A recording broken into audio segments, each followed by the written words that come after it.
and it's going to be pretty simple really.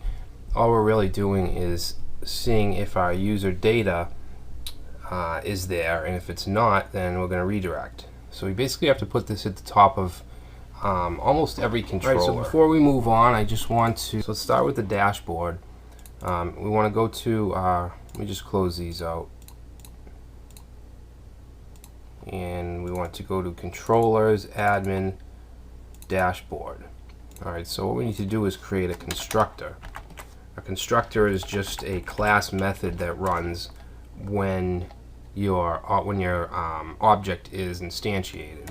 So basically it's just going to run automatically. You don't have to call it or anything like that. So public function double underscore construct.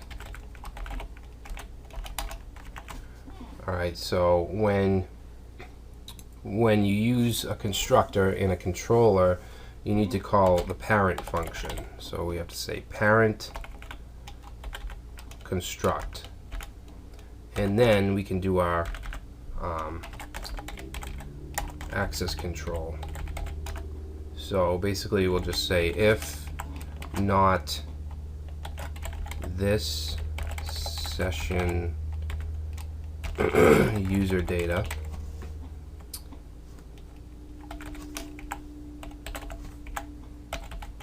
logged in,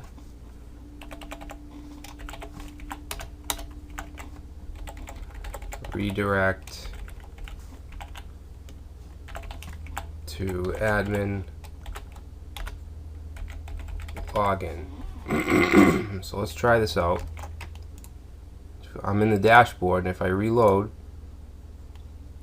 undefined class constant construct public function.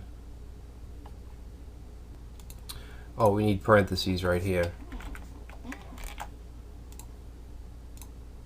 Alright, so you see that I got redirected to the login. So admin dashboard, it's not letting me in. So we need to do this with everything, because if we go to admin articles, we're in, but we're not logged in. So we need to put this at the top of every controller where we want to limit access.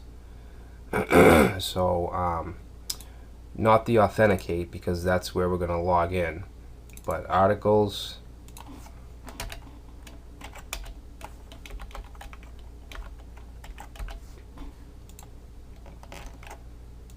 categories,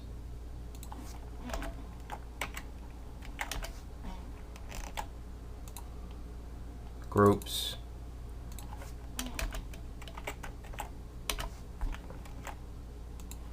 and users.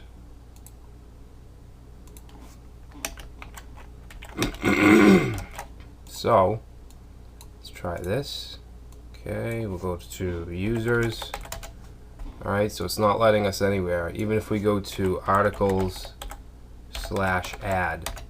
Alright, so no matter where we go, we're going to get booted out if we're not logged in. Alright, so now let's log in.